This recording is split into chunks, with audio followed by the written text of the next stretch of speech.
Hello there, and welcome back to the Senate Podcast.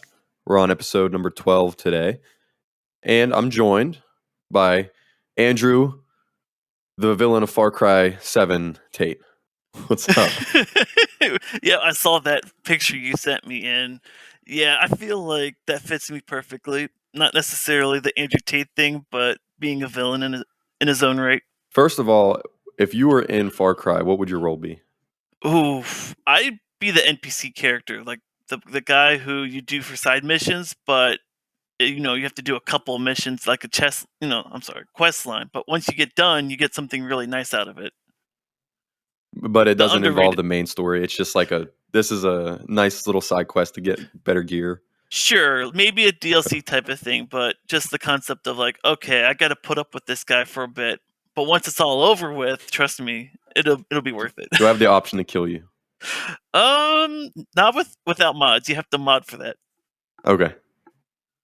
Well, we know that Andrew Tate would be the perfect Far Cry villain because Far Cry villains, they are either dictators or some weird like cult leaders. And Andrew Tate posted a picture, I think about a week ago, right?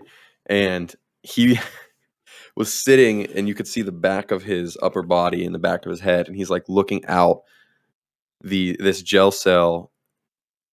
You can see the bars, but he's looking out into the distance, and it's like this mountain. It looks like the cover of a Far Cry game. Yeah, and I It's think, amazing. yeah, don't quote me on this, but I think to the right it was what, like a cherry blossom tree. It was a cherry blossom Yeah, tree, and I think it was almost like one of those Japanese inspired buildings with the what? How do you want to describe the roof? But yeah, it looked like it was set in yeah, Japan or because I Asia. don't think they have a specific theme for that with Far Cry yet. Because I know, what was it? Far Cry 4 had the Nepal. Nepal, yeah, but we don't have like maybe like a feudal China era or something like that. That would be amazing. Yeah, Yeah. I've been playing. Speaking of Far Cry, I've been playing Far Cry 6, and I want to talk about it. But the setting is pretty much like fictional Cuba. Mhm. So they've had Tropical Island in 3. I'm not sure about where 2 takes place. Should look that up. Yeah. But Far Cry 4, Nepal, loved. I got into Far Cry with Far Cry 4. It was a fun game. Far Cry 5 was actually United States. Mhm. I think, where was it? Nevada, Montana, something like that. Yeah, one of those more family rooted type of places. Yeah, out west or Mhm. Midwest. And then Far Cry 6, fictional Cuba with Giancarlo Esposito Mhm. as the dictator. So imagine a feudal Japan Far Cry with Andrew Tate as the villain. Yeah, like some sort of shogun or just some overlord watching over the area. You know what they should do? They should have it like this. They should have him like actually being like a white person coming into feudal Japan trying to like colonize. And you're But actually playing being as the successful, like Japanese. that would Yeah, be the kicker. he would actually take over, and you're a native, right? And you and whoever, if it's in feudal Japan, you and the Japanese people have to take over being colonized. That would be Yeah, cool. that'd be a neat concept to play That out. would be that would be amazing. When we do our publisher episode, I'm gonna have to remember that. All right, that's for later on, but I'm looking forward to it. Yeah, so been playing Far Cry 6, and I want to talk about games like Far Cry 6 or if just the Far Cry series and how Mhm. they're the perfect podcast game. So I get bored just checking off boxes on a checklist, which are essentially Far Cry games or Ubisoft games. It's that formula where Mhm. you have the list of objectives you got to do. You got to climb this tower. You have to liberate this little settlement. You have to steal this car from this compound. Whatever you got to do, it's a checklist. You have an open world, and it gets kind of boring because there's not much going on. You kind of have to be super involved in the world, and I feel like it would be better in VR because it's a type of game where it expects you to really live in the world, almost like a Red Dead type game, but not as polished, I would say. So what I do is I put on a podcast, and there are games like this where I just, I put on whatever podcast or even audiobook. Mhm. Um, I was doing that with Horizon a little bit because it's another one of those open world, like, um, cross off the list, the checkbox, check the checkbox type of game. So you actually, I think, play more games like that than I do, the podcasting type games. In a degree, yeah. I mean, I did play the first Horizon, and I didn't necessarily podcast my way through it, but I picked what was it, Pandora, and I actually had a playlist of songs that were inspired by Lord of the Rings because the atmosphere just kind of felt like going from one place to another felt immersive enough that you want to just enjoy the scenery and stuff like that. Yeah, and well, I'm saying that because I know you're playing a game that is a podcast game for me, and that's Death Stranding. Yep, Perfect actually, example. actually, I got into it again.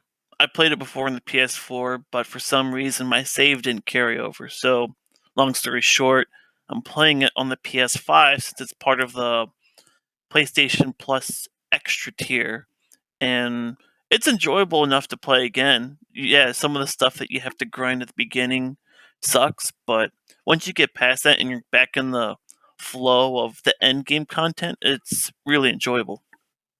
I love the game. It's just one of those games, just like Far Cry. I feel like I'm working. I feel like it's a job, Okay, I which can see that. yeah, which isn't a bad thing at all. It's something to take your mind off of your real job. You come home and boot up Death Stranding. It's like, okay, now I got to deliver these packages. Yeah, mine's more literal of a job. Yours is just get rid of this guy. Yeah, Far Cry is more like, okay, that can be an assassin for a little bit Yeah, me is like, or something. okay, so from this time to this time, you're doing your main job. From this time to that time, now you're delivering packages. Yes, sir. Well, that's like people that do the simulator games. I know a guy, and he would get off of work and he would go play. I think it was like it was a racing simulator, but not like you would think. It's not like GT7 No. VR or something. It was a racing simulator to where you had to actually work within that world to get money to buy the parts for your car to then put together your car, Isn't that like My Long Summer? I think that's the name of the game. something like that. But Yeah. that's like a literal second job that you don't get paid for, Yeah, I mean, even me, for a while ago, I was playing Power Wash Simulator, just a or like that. nice. Yeah. Yeah, but in that sense, yeah, sometimes it's just nice to do something like that without having to go through the hassle of actually having to do that. Yeah, and that's kind of what I'm getting at. Those games where it kind of takes your mind off everything and you can just drift. It doesn't require a lot of you, but it requires you to be in the world, Well, if you not know what I even mean. that, but there's no real consequence to if you mess up That or if too. you're Yeah. if you're just playing for the sake of playing. Like, if you wanted to mess around with it, no one's going to stop you. You're not going to set a company back or get laid off because of it. That's a perfect example. So Far Cry is that game for me. Death Stranding was that game for me. I don't play too many games like that because I like to play games that are very involved, heavy action, heavy narrative Yeah. oriented. I don't play many open world games like that where you can just get lost. Yeah. And for me, I used to be like that a lot. I mean, the older the generation games were, it was the best type of games, but now moving forward, I'm more into roguelites, replayability, something that you can get more out of each time you play it. But those open world games definitely hold a lot of value even now with the modern games that are out like Death Stranding and Far Cry. All right, so let me ask you about roguelites because I'm playing a game like it's my job, Hmm. which is Mario Kart, Okay. and essentially it's a Mario Kart roguelite. roguelite. It's a roguelite because what happens is you boot it up, right? Okay. Oh, I'm going to do this run. And your run is whatever cup you want to do.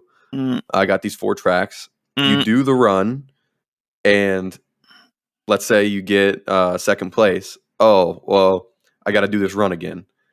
And you no. keep doing that same run until you get No. first place. Nope, nope, nope, nope, nope, nope. You're thinking of roguelike. This is a little bit on the technical side. Roguelike is where if you play it, and your stuff, you progress as you play, but when you end it, you're back at the beginning. Roguelite is where you're gaining progression stuff that you could carry over to the next thing. So let's just say an example, you finished second place, but now you start with a mushroom boost. And then let's say it's a cup, for instance. Then like the next race you make first, and then now you can, I don't know, you can drift 50% faster. So roguelite's a more progression outside of, the game that you're playing. So if you lose it, then you have the chance to use those upgrades and perks again. Okay, so what would you consider a battle royale type of game? Because I have this theory, this opinion that battle royales are roguelite.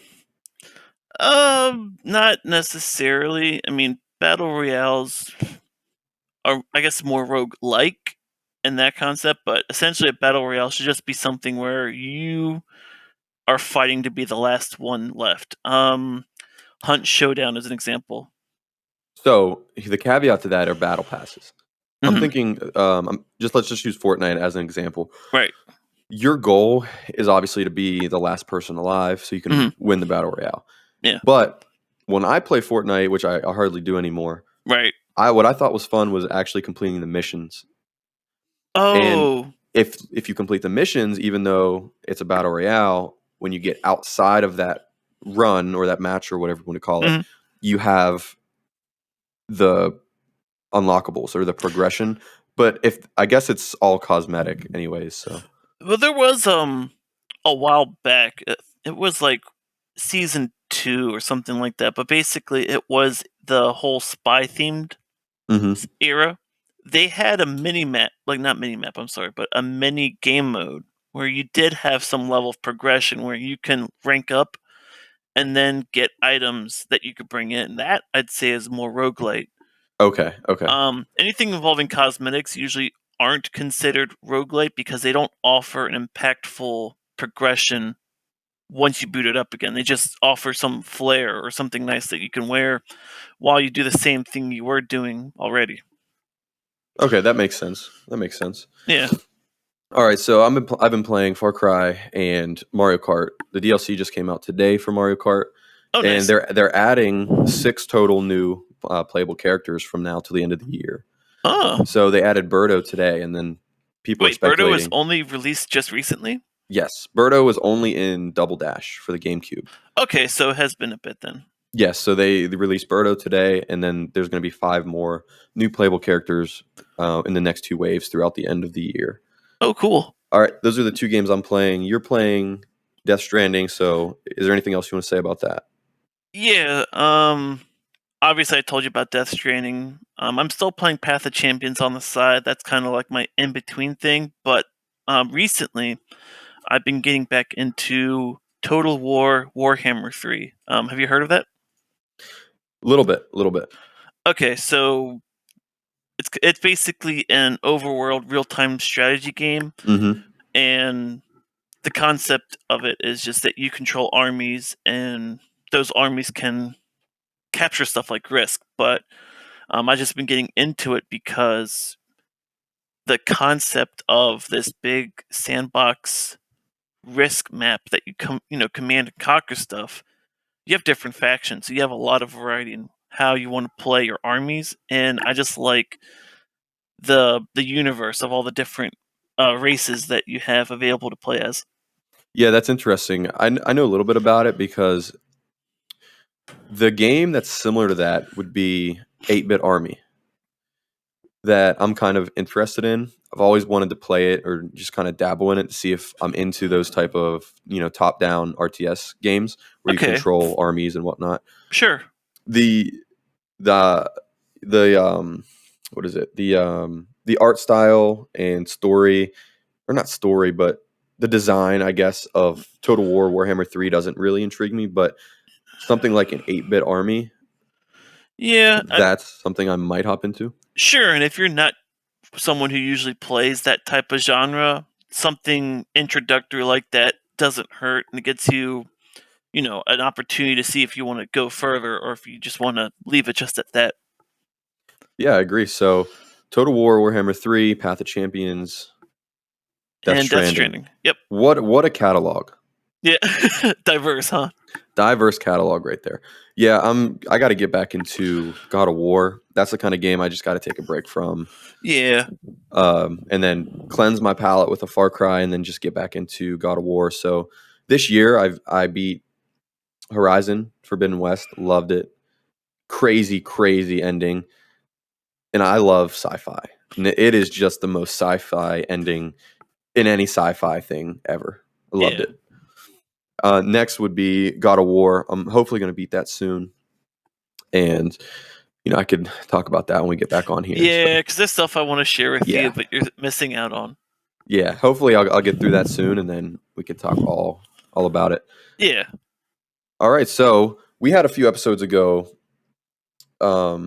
gave our Metacritic predictions and then our Metacritic draft. Right. So a few games have come out since then that are on our Metacritic list. I can run through the overall games right now, and then we can talk about how each one of us we're faring in our own list. Yeah. Atomic Heart. I've been playing that. I talked a little bit about it last week. That got a 78 on Metacritic. Ugh. Octopath Traveler 2, 84 Metacritic. Mm-hmm. Decent. Horizon Call of the Mountain. It has a 79. I'm seeing so many people give it great reviews. So I think it just has that stigma of VR attached to it right now. And just because the price tag for the PSVR 2 is so pricey, it's not as available as if it was, say, something on Oculus or, I don't know, HTC Vive, that category. Yeah, that's true. All the gameplay I've seen from it, it looks amazing. Yeah. Another game also with 79 on Metacritic, Wild Hearts. Huh. Go figure. That's kind of surprising to me. I was expecting higher, but 79. And the last on the list, Hogwarts Legacy, coming out to a 90 on the Xbox Series consoles. Yes. Which is a huge score for you. You had Hogwarts, Horizon Call of the Mountain, and Atomic Heart. Yeah. And so adding, far... Yeah, go ahead. Yeah, well, adding them up and then finding the average, you're at an 82. So that's pretty good. Yeah. 3 games, 82. Not bad. I had Octopath Traveler 2, which is an 84, and Wild Hearts at 79. So that puts me at 81.5. So essentially, we are neck and neck right now. Yeah. I mean, it's kind of funny how even with that third game, I just barely scraped by. And we still have games down the road. We'll see whether they make it or how they review. And it's just a matter of time. Yeah, and what's fun about doing this is you never know throughout the year what can happen. Oh, yeah. For instance, I had Starfield on my list because it's supposed to come out the first half of the year, and they delayed it to September. Who knows? They might delay it to next year, and then I lose out on others' points, like The Wolf Among Us 2, which is on your list. Yeah, that's unfortunate, but, overall, I'm happy that they're taking the time on it. It just sucks in terms of this, scoring that we got going on, like the draft. I agree. So we're neck and neck. We will continue to update this list as games come out throughout the year. Yep.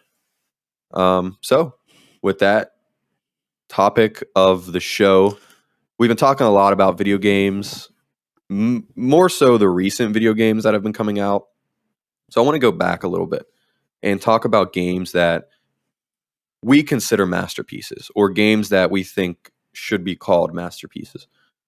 And these can be games, there's no rules of when these games come out or what they score. It's just our personal, games that we think are masterpieces. So I'm actually going to start with you. We have a list here, and you can start with honorable mentions, and then we'll actually get into the games we think should be called masterpieces. But we have some honorable mentions before we get there. Yeah, okay, cool. Did you want to do me, then you, or just go through my list and then you go through yours? For the honorable mentions, go through all yours, and then we'll go back and forth for the main list. Okay, I guess I'll go with the list, and if you want to delve into it, we can. Starting as first honorable mention, I have Slay the Spire. Second is Factorio. And then third is a PC game called Antichamber. Okay, I can make my assumptions here, but tell me why they're honorable mentions. Okay, Slay the Spire in its field is an amazing game. It's a, for those who don't know, it's a card deck building roguelite. And obviously you progress, you pick cards as you win. The core game is really fun. It's mainly towards the play style of drafting, removing, getting power ups.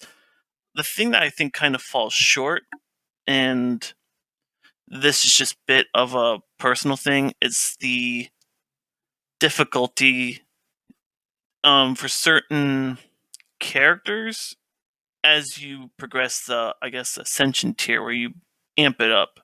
Certain things become less creative and it becomes more rigid in how you build certain things. Like if you start going in the higher difficulties, you have to play in this deck type in order to deal with these threats the most efficiently. And I'm sure it's part of like the end game type of thing. But even for the lower difficulties or just base, you only have 4 archetypes really to play as, with 4 characters, and I'm just personally would have liked it if they had more to give more variety out of it. So Slay the Spire, that would be a deck building. It's one of the best, you would say, one of the best deck Oh building yeah, in games. its Okay, category, its genre, yeah. so that's interesting. My games are consistently in one type of genre for Mhm. this, so it's nice to see a deck building game because those are a lot of fun. Obviously, I've been refraining from talking about Marvel Snap in every episode, but Yeah. I'm like at level 3,000 on it right now, uh, in love with it. So I completely understand we have our the deck vice. building. Mine Yeah, is the Path deck to building Champions. Yours genre. is Marvel Snap. That's fine. All right, so Factorio. Okay, Factorio. Also kind of in its category. Um, the base game, is phenomenal in itself. You start off with nothing, and you have to work your way up via resource management and building things into other things in a compound type of manufacturing. You basically got to work with what you have available. I mean, music is decent. It's nice, subtle ambience. And just the gameplay of the factory as you're building it is really good. The thing that kind of sells it short is that there's a lot more stuff that becomes more quality of life and more, I guess, that makes it more perfect under mods. And if those mods, or at least a handful of them, were in the base game, then yes, this would be perfect. I I would have a put it. very similar pick, just like that. Okay, but to wrap this up, the game itself is really, really good. I love playing it a lot, and one of those games I just pick up and play every once in a while. Um, I have 388 hours on it, which isn't a lot for some people, but for me it is. But to get to the point, it's definitely good, but could be better if more was in the vanilla experience. That's fair. So Anti-Chamber for PC. I've never heard of this game. Yeah, this is one of those games that kind of popped up on my radar way back. This is a first person exploration slash puzzle game. And it's mostly a black and white type of setting, but you go through these rooms and you have to do these challenges in order to make your way through the whole game overall. But what's really neat about it is you're playing and you have these little, I guess, text cards that pop up on in the atmosphere, or I guess the environment, and you click on them and they give you some little life lesson, usually some simple stuff like, sometimes it's okay to backtrack in order to get the answer that you need, or stuff like, at first, if you don't succeed, try again. Those are more basic ones, but overall, the game gives you little stuff like that that's just neat to give you a more positive perspective instead of just going at a more direct approach. Reason why it's not masterpiece per se is just the obscurity is one of its things. It's just not many people know of it, and also sometimes the puzzles that you try to do can be difficult, but the game doesn't really tell you how to deal with it. It just shows you this is a room that you could go to, but not necessarily how you deal with it if you're stumped. Yeah, I'm watching the trailer right now. Very interesting. Reminds Yeah, me of almost something like the Stanley Parable.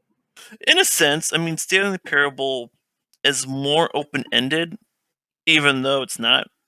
I'd say Antichamber is more explorative, and Stanley Parable is more, I guess, how much of a middle finger can I give to the game? That's true. This one seems like it has at least a message.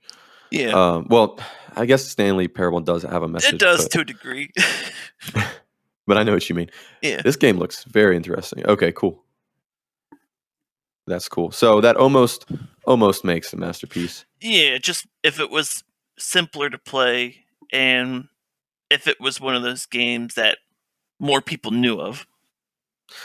All right, so on to my honorable mentions. Okay, Ratchet and Clank: A Crack in Time. nice. This game is, I think, the best Ratchet and Clank game out of all of them. And I could see the argument for Rift Apart being the best one.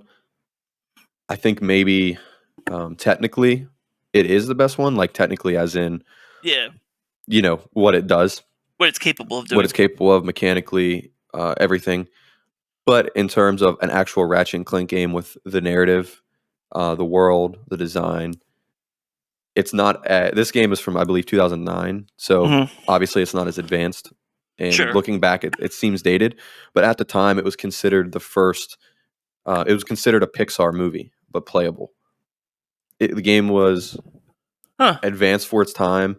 The design, like I said, with the weapons and the worlds and the puzzles, way ahead of its time. It is. I think it's as close to a masterpiece as a game can be. But But it just it's held back by some story aspects which lend to the design. An example would be they split Ratchet and Clank up in the game. okay. So they do the same thing in Rift Apart, but Rift Apart does this better. And it reminded me a lot of Crack in Time because when they split Ratchet and Clank up, Ratchet gets his hover boots. So he can essentially do what he could do with Clank, but now he has boots to do it. And Clank has always had his own levels, which consisted of puzzles. The Clank Hmm. levels are puzzles. The Ratchet levels are action. Hmm. The Clank levels in this game are very interesting because it's a game all about time. So you can manipulate time with Clank to figure out puzzles. You do something and then you reverse time, and that copy of yourself does that part of the puzzle while now your present self does another part of the puzzle. Yeah, I've seen games like that. That's a cool concept. It's a very cool concept, and this was obviously the first time they tried something like this. And though it worked, it just left a little bit to be desired. So this game 9 out of 10 at least. I Yeah, could definitely. I can definitely see the argument of why it's not a 10 out of 10, but definitely a 9 out of 10 for sure. Love the game, best Ratchet and Clank game. All right, Yeah. my second pick, Guardians of the Galaxy 2021. Oh, okay. It does a lot. And it does a lot very, very well, but it does not master one specific aspect. Okay. And that would be the choice based aspect of the game. Oh, It's a lot of fun, but it doesn't have a big impact on the story. So you are left with making decisions. And what it does, these decisions affect your relationships with the characters. So, for instance, I wanted to build a great relationship with Drax. So anytime it came to helping out Drax or supporting Drax, I picked those decisions. Anytime it came to Rocket, I just wanted to ruin his life, basically. So I would pick the choices that made him mad, very mad. okay. And it affected kind of the synergy with the characters, just with dialogue. It didn't affect your synergy with them if you were trying to do team attacks or work cooperatively with these characters. Uh-huh. And there was a part where we had to sneak into the stronghold, right? But we needed somebody to be prisoner. So I came between picking Groot as being our prisoner or having Rocket be the prisoner. So I wanted to lock. Did I say Ratchet? I think you kind of said Rocket, but I think you corrected Well, yourself. I just last realized second. going from game to game, Ratchet and Rocket, and that's fun. They make that joke in Endgame. Anyways, Yeah. I put Rocket in the cage, right, and Mhm. gets super mad, and he breaks out of the cage all mad, and it's like this rabid animal.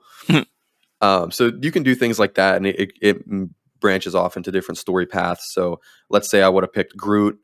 I would have got a skin for Rocket that I would have found. But since I picked Rocket, I found a skin for Groot. So now, if I wanted to get the platinum, I would have to go back and pick the opposite choice. Yeah. So I think if they would have made the choices more consequential, this could have been a 10 out of 10. But it was very much like, okay, let's dabble in a lot of these areas, like the combat with the elements and the cooperative, I guess, tag team type battle mechanics they had.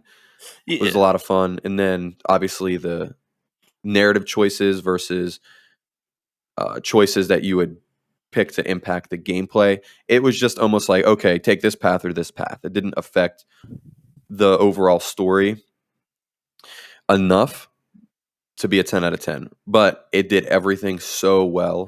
It's a 9 out of 10. It's amazing game. Yeah, and I've only seen gameplay of it in just terms of the actual playing of the character, and it feels like a Final Fantasy 15 Yes. type of combat system. Feels like Final Fantasy VII Remake. Okay. I mean, my only gripe with that is the previous Marvel game, Avengers, Yeah. gave you a roster that you could play as and do other characters' playstyle, but this is just limited to Starfire. Yeah. So Star-Lord. Star-Lord, my bad. Yeah. So you would basically direct the other people on the team what to do, but you only played through the eyes of Star-Lord, which works better in this game, and I'm glad they did it because the story is focused around Star-Lord. So Okay. it's one reason I love the game and it's on here is because it is so heavily narrative focused. Love those type of games. You'll see as we get further along in my list. So Yeah. my last honorable mention, Sonic Adventure for the Dreamcast. There we go. I go back and forth whether or not it's the best Sonic game. It All is right. so close to being a masterpiece, but the only thing that holds it back is it being a Dreamcast game. But what makes it almost a masterpiece is the fact that it is a Dreamcast game. Right. So because it's a Dreamcast game, it's both on the verge of being a masterpiece, but being held from being a masterpiece. Yes, and that's almost contradictory to itself, Yeah. but it's so advanced for its time being a Dreamcast game. Oh, sure. Yeah, that was a very revolutionary game system. Yeah, and my whole life I've loved Sonic Adventure 2 more up until recently. I've really come to appreciate Sonic Adventure, and it's not the technical the technical feat that makes it a masterpiece because it's on Dreamcast. It is actually, I think it's the storytelling and the character development in the game that makes it almost a masterpiece. Yeah, I know with one, it goes between other character storylines, an interwoven type of, it goes from one person's story to another's, and it jumps as you play each character's story. Yes, and I love those type of games. My favorite game ever is Sly 2, Band of Thieves. All right. And it has that type of storytelling with jumping from character perspectives. Yeah, one beginning doesn't necessarily mean it's a beginning for another character. Exactly. And in this game, it really does it masterfully. So Yeah. what holds it back is It being a the Dreamcast game. Dreamcast games. Love Dreamcast. Love the system. I definitely think that the mechanics of Sonic Adventure 2 on Dreamcast, it's more fluid. Yeah. So what happens is when you get to Sonic Adventure, you want to put mods on it. And it's kind of the same thing you were talking about with Factorio. Yeah. The vanilla game is amazing, but when you go back to Sonic Adventure and you put the mods in to have it have Dreamcast graphics, but with better physics, the game becomes a masterpiece. So I think it's the closest it can be to a masterpiece in its vanilla version on Dreamcast. Right. Especially with, like I said, the story. The story has consequences. It has stakes. Each character has its own play style and individual story that gets woven into the main story within the game. I wish we could do a whole episode on Sonic Adventure. Okay. So that's why it is honorable mention. Game is amazing. So what we'll do, we'll go back and forth. Okay. Please just get into why this is an underrated masterpiece, this first one. All right, yeah. So Caleb here saw the list beforehand, and I know this is going to be a somewhat polarizing opinion, but Mag for the PS3, I think, should have been a masterpiece for its time. I don't disagree. Look, don't get me wrong. There are other games I could have picked that would be closer to masterpieces, but the problem is the other games I had in mind were either high rated or would have been masterpieces already. So, yeah, that's true. Diving into this specifically, this actually revolutionized the way, first-person shooter games of later, iterations down the road took inspiration from. I mean, just to start off with, it's a squad-based objective team game, but the kicker is that you have 256 players at the max in one game, and that's never been done before in any console game for that matter. Sure, you might have some MMOs here and there, but that's different from an objective-based first-person shooter combat. So that's basically 128 players for both teams. And the squad system, let me tell you about that real quick. The squad system actually takes real players and it breaks them down almost, like tournament style. So you have like the person at the very top, they're like the commanders, and they're the ones that basically, they don't tell the other people what to do in a sense, but they put the objective markers down that the other lower brackets in turn, follow, because you get bonus XP for following these missions. So that's the incentive right there. I think you have games like Squad, you have games like Hell Let Loose that have a high player base, but not only do they lack in that player capacity, you don't have a major incentive to follow the instructions. I mean, aside from, yes, you win the game, but that's hit or miss. I mean, the XP incentive really sells the concept of, yes, I have a reason for following this other than I hope they're right. So you break this down, you have like a captain, you have like platoons, you have squadrons, then the main players, and the lower ranks obviously have their grunt work, but as you go higher up, you can communicate down below and issue those commands. And I mean, it's been a while and it's probably dated, but the combat, first person shooter seemed solid enough that I enjoyed playing. It was good. Yeah. But yeah, getting back to the whole thing, I think it's a masterpiece because it revolutionized the further games, like I said, Hell Let Loose, Squad, other games of that genre that are squad based. But it did that on a PS3 with more players. And the only way you can ever compete to that number of players is if you go on PC. I've yet to see a non-MMO game that could, host up to 256 players at once. And that was on PS3. Yeah.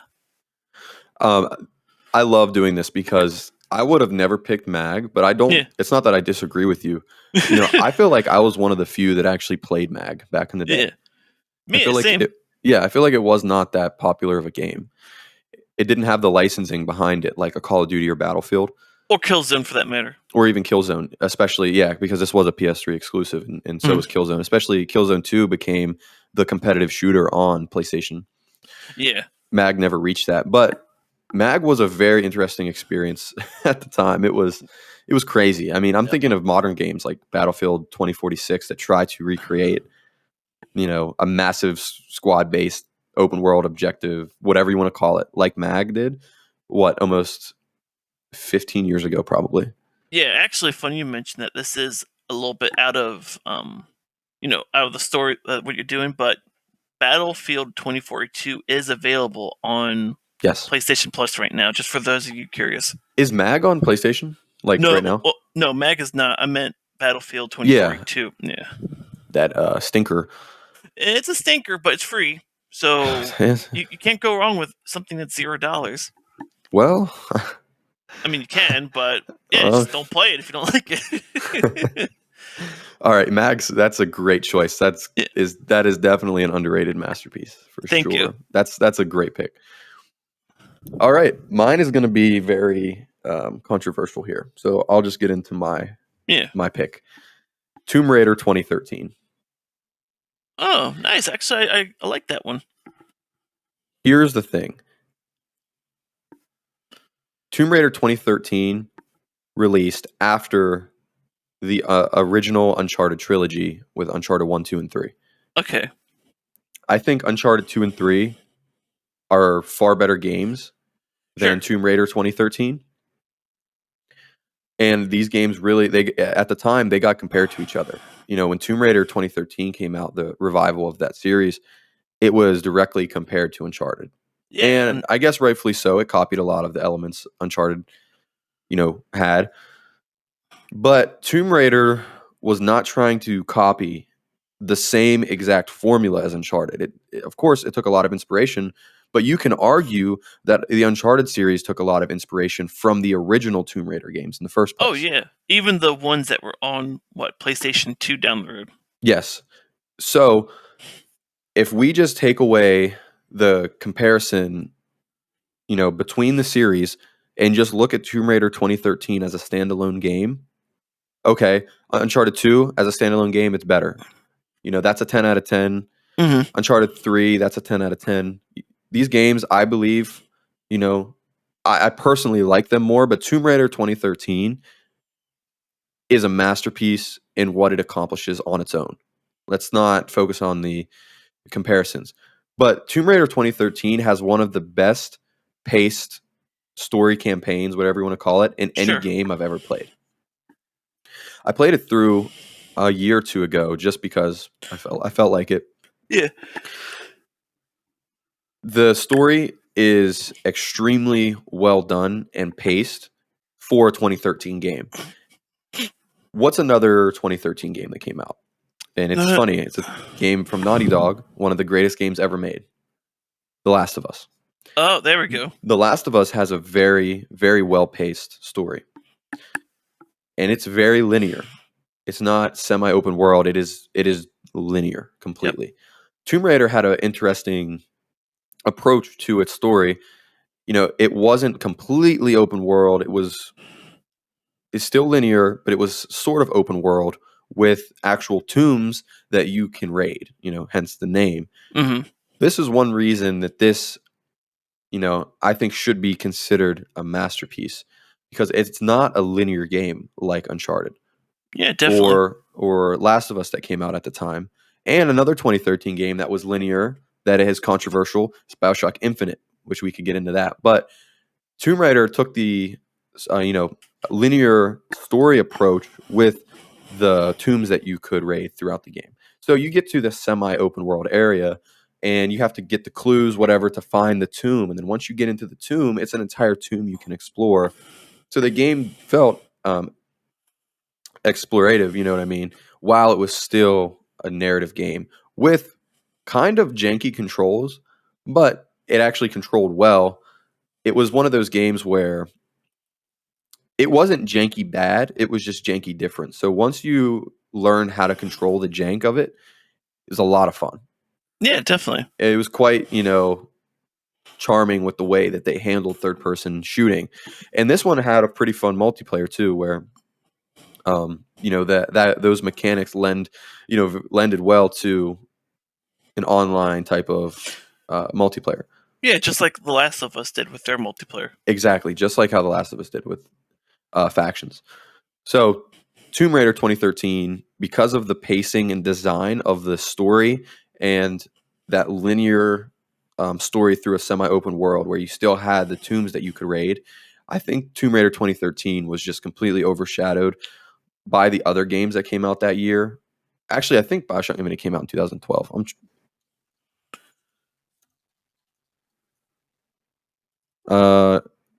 2013 is what it's saying. I'm right. Okay. Yeah, how Two about for that? two. All right. These were the games that I was very big into at the time. So, Tomb Raider, I know I can tell you, it was definitely overshadowed by Last of Us, by Bioshock Infinite, hmm um, by games like Uncharted that were very similar to the feel of Tomb Raider. However, a lot of people consider Tomb Raider 2013 to be a great start for a revival of the franchise, and I think it's the best one of the trilogy. So, underrated masterpiece for sure. Yeah, no doubt. All right, your next one is it is a masterpiece. So you're gonna have to tell me why it's underrated. Okay, so I'm gonna say this because I pulled up the Metacritic reviews on this specifically. I'm about to do that too. Yeah, Fact check so you. go ahead, do that. Before I get into the game, because this is a big how is it not masterpiece? I'll get into that. It had an 85% Metacritic review, and I'm talking about the first Kingdom Hearts game for PlayStation 2. Now, this is why. No, don't get me wrong. I think it's a masterpiece. That's why it's on here specifically. Okay. I'm saying that it should be higher than what it is, and I think we're both in agreement on that specific thought process before I dive into it. So, for anyone who's living under a rock, so to speak, Kingdom Hearts is the first Square Enix game to bridge its company with Disney. And it is a JRPG, and the places that you go are inspired, if not directly in correlation with movies of, Disney's past to some degree. The combat is unique in the sense it plays, I guess, like Final Fantasy 13, in the sense that you have a drop down menu, and obviously your attack button you can use however you want, but for stuff like magic or items, you have to kind of scroll through that in a bit in the midst of battle. And aside from that, I mean, the game, I got introduced to this game because it was Disney. I didn't even know about the Square Enix part. And I think I was, like 9 or 10 at the time. So this is just me hearing about Disney is doing a crossover game. Who wouldn't want to play it? But when you actually get into the meat and bones of the game, oh boy, the story is, it could argue that it's cheesy, but it fits for both realms of Square Enix and Disney. That's true. Yeah. Yeah. The RPG element is probably one of the ones I like the most of the series because it gave you, as you level up your characters, it gave you abilities, but it also gave you HP and magic bar upgrades. And further down the road, they changed that formula to certain story battles, giving you that. But in the original Kingdom Hearts game, you could get those initial HP and magic bar upgrades just by leveling up. So if you wanted to, you could just grind it out at an obscure place, hit 99, and be like, "Yeah, I'm ready for the end game content." Um, the the music is phenomenal. It takes inspiration from the Disney worlds that you're in, like The Night Before Christmas, Agrabah, Tarzan's World. You have Inside the Monstro Beast from Pinocchio. I mean, there's a lot of different things. about this, but I'm going to try to wrap it up just very quickly. The game isn't quite a masterpiece only because it's polarizing for when it first was introducing the concept. You have these two worlds of extreme opposites, and this is their first game together. And a lot of people were skeptic about that. And I think people probably didn't play it at first for that main reason. Like, oh, Square Enix fans are like, what are they doing with Disney? Why can't they just stick to Final Fantasy? And the Disney people are like, what is this other company? I've never even heard of it before.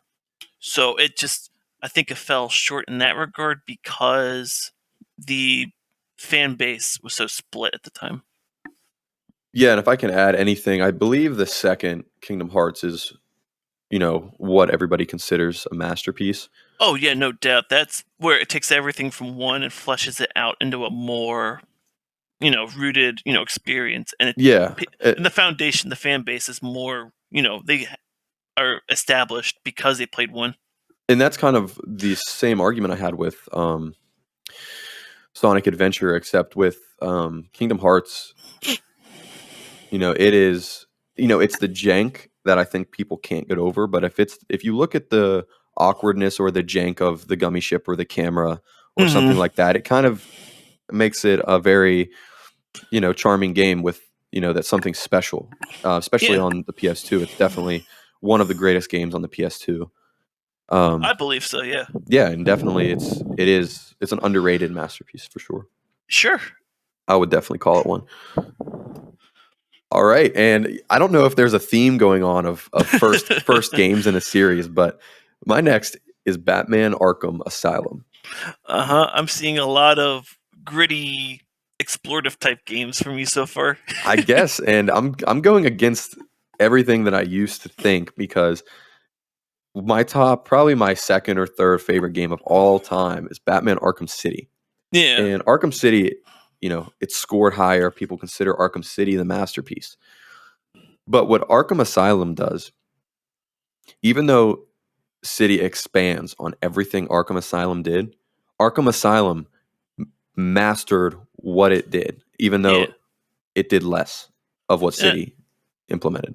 And I think that's kind of the same thing with Kingdom Hearts to Kingdom Hearts 2, just that jump from, okay, we're starting off with this, but then we're going to make it better down the road. Yes, I played Arkham Asylum 2 years ago, and I loved it. I remember playing Arkham Asylum way back in the day when it first came out. I want to say 2008, and I loved it. Of course, huge Batman fan, but Arkham Asylum, what it does is it puts you in the shoes of Batman, but it doesn't put you in the city of Gotham. It puts you into Arkham Asylum. And what I liked is you weren't flying from building to building. You were crawling in vents from room to room in an insane asylum. And it was a smaller scope, but you were trapped in an asylum with Batman's rogues gallery. Yeah. And although it was a smaller scale than City, it didn't need to be any bigger than it was. What it is a game where Batman is trapped on an island with his rogues gallery, like the Joker, Bane, Killer Croc. These people that you fight during the game, and it's almost like a horror game in a way, especially the Croc battle. I remember being so scared when I first played that section. What it does masterfully. The game mechanics are tight. It's a little janky, but this was a PS3 game, Xbox 360 era game. It wasn't a game where you run around and jump and it's fast paced. This was a slow game where you used his detective skills, you used his gadgets, you tackled each scenario and each room you went in with multiple people in a very tactical, strategic way. Yeah, and I want to touch up just very briefly. Yeah. I mean, like you said, it's an atmosphere where you would think that Batman has the odds against him, but to quote Watchmen with Rorschach when he was in prison, it's, I'm not trapped in here with you, you're trapped in here with me. Yeah, that's the perfect quote for why this game is a masterpiece. Yeah. It does it perfectly. there are more gadgets in the second game. There's more story and characters in the second game. There's more things to explore in the second game. But that also leaves more room for error. In this first game, yeah, there's some jank to it. Hmm. The combat was fluid for the time. It's still fluid for even today's standards. Look at Gotham Knights. This game puts Gotham Knights to shame, But and all it's the but not even close. no, you could say that with all of the prior Arkham games if you want to really split the hairs. Oh yeah, no, not even close. And a lot of people say that City's the best game. Some people even say Arkham Knight is the best. But there's a small section of the fan base that sticks with Arkham Asylum being the best. And I don't know where I stand on it because my favorite will be City. It'll always be Yeah, City. But Arkham Asylum is no doubt a 10 out of 10. It's a masterpiece. sure, and I agree with that. It's definitely a nice game to get the Batman series booted up, and it fits the Gotham's gritty universe really well. Very well. So we both talked about the first games in the series or the first things to revolutionize something. Now we have two left, and they're both Sequels. sequels that take the bar that was set and raise it so high that you cannot say that these aren't masterpieces. So go ahead with yours. Yeah, I actually found that coincidence really interesting at just looking at the list. But yeah, my third game to finish up my list is Risk of Rain 2, and it's on Steam PC and a few of the main consoles. But where do I start? Whenever you're ready, I could go ahead and dive into this one. Tell me about it. All right, so going back a little bit, Risk of Rain 1. I've told you before how I'm a big fan of roguelite games, and Risk of Rain 1 was no exception. 1 was a pixelated roguelite shooter, had multiple classes, and you basically had to find the exit of that stage and then fight a boss. I would have put Risk of Rain 1 as honorable mention, but my biggest thing I didn't like was how small the character was and how long it took to find the ending, not the ending, but the exit. 2 takes that formula of everything in 1 and addresses all the issues it had. So going from 1, it was a 2D scroller. 2 is a 3D open map. It's It not looks open so world. fun. Oh, it's phenomenal. And you basically have your character have loadouts that you can unlock as you beat the game with those character doing achievements. But for the sake of conversation, we'll say that they have one primary, they have a secondary, a dodge, and then an ultimate. And each character, I think there's maybe 10 or so, but you have so many different play styles, and the thing that makes the game shine is you're finding enemies you kill, and they give you currency, and you open up chests and shops in the game that give you augmenting abilities. Something that if you attack an enemy, it'll shoot electricity to 2 or 3 nearby enemies, doing percentage damage. But the thing that makes Risk of Rain 2 really, really good is its a difficulty based off of time. The longer it takes for you to beat the game, the harder the game will get in terms of the frequency of enemies, the difficulty, well, in terms of, I guess, the variety that they send you, and they actually throw in different modifiers that will hinder you. And then they even throw bosses as standard enemies when you get crazy enough. And it's just, you want to get to the point where you're snowballing and destroying them, but there's so much fun in even dying because you realize, okay, I messed up here. I want to go back into it and figure out, if I can try a different build to just, decimate everyone in front of me. I've watched gameplay. I think I've even watched you play. Game looks so much fun. I actually Yeah. would like to jump into it. Yeah, it's one of those games that if you've never played the first one, that's okay. You don't need to play the first one to get into the second one. It's a standalone game on its own. The part that doesn't make it a masterpiece specifically is the fact that it's got a learning curve to it, and some people just aren't into, difficult to master type of games, and I feel that could be a setback right there.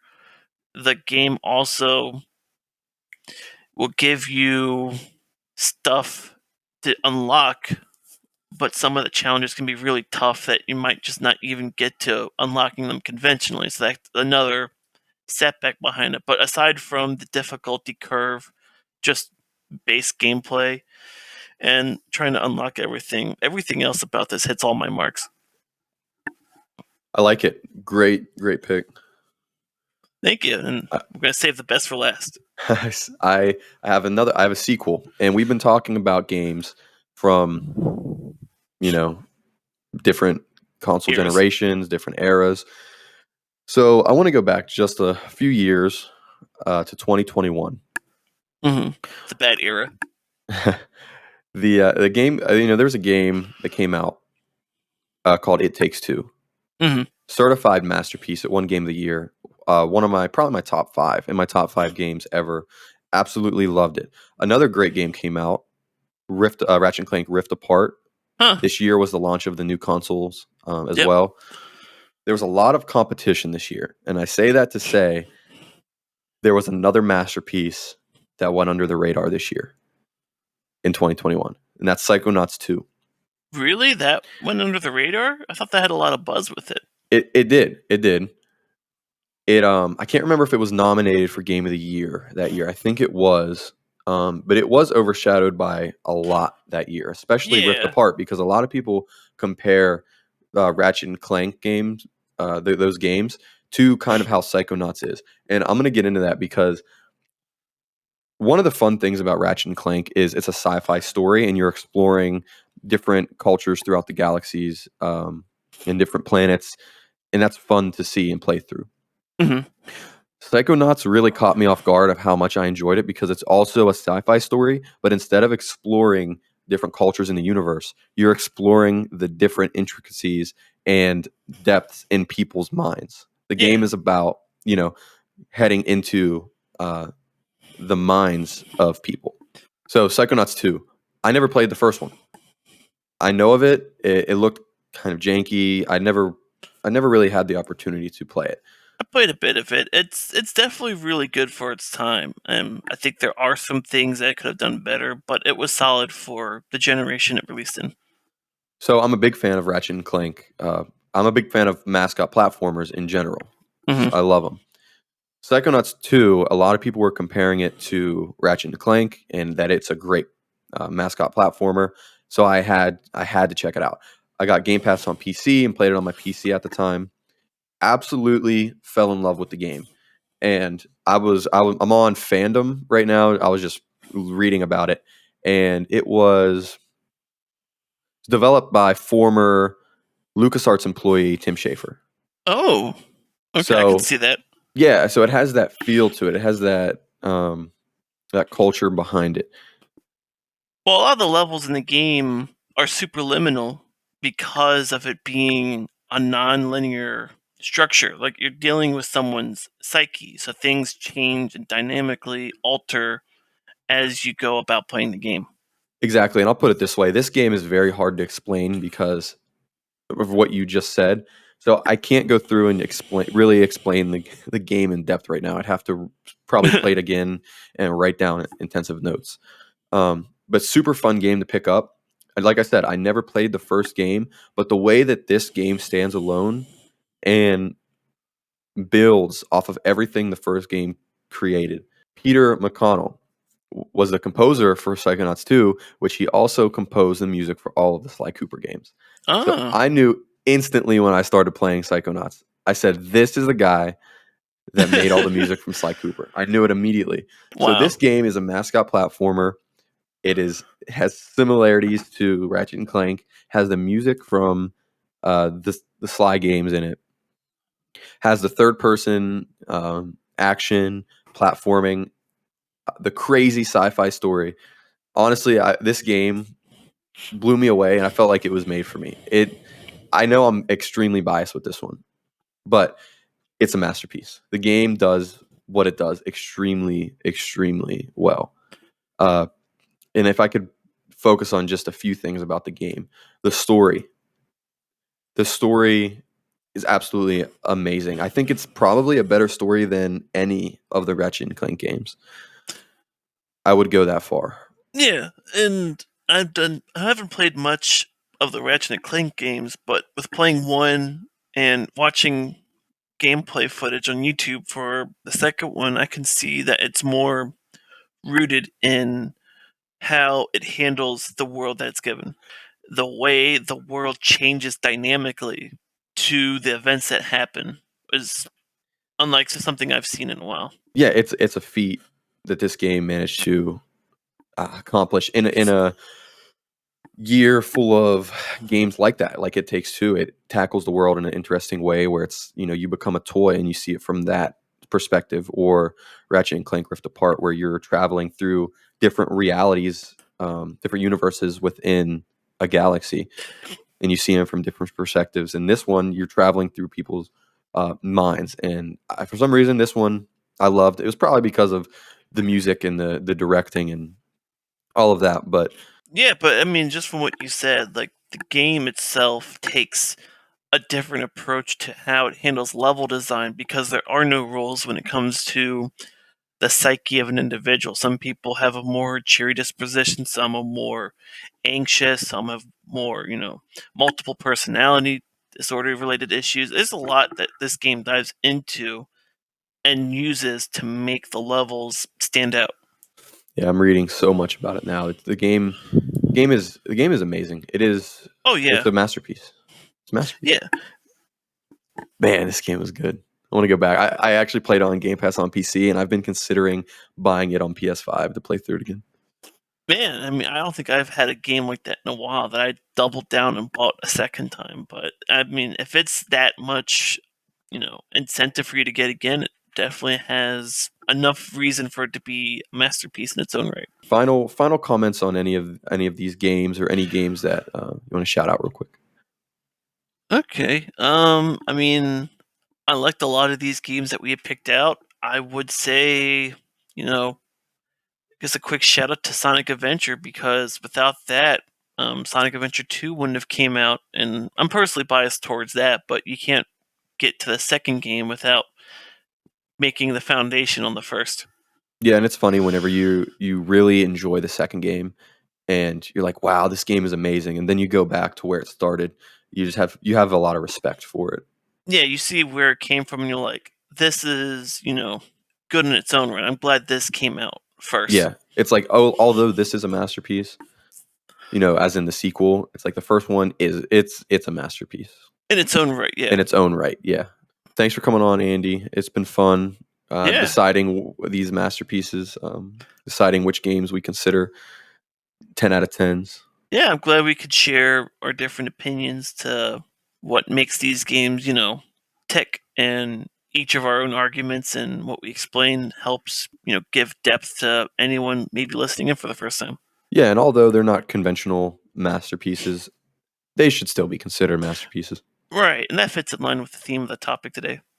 Exactly. So, if you got this far, thanks for listening to the episode.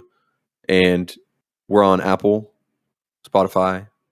I have everything out on YouTube now. Everything's on YouTube, Oh, nice. Google Podcasts, all that. So, thanks, and thank you, Andy. Until next time, man. Have a good one. Yeah, you too. Catch you guys later.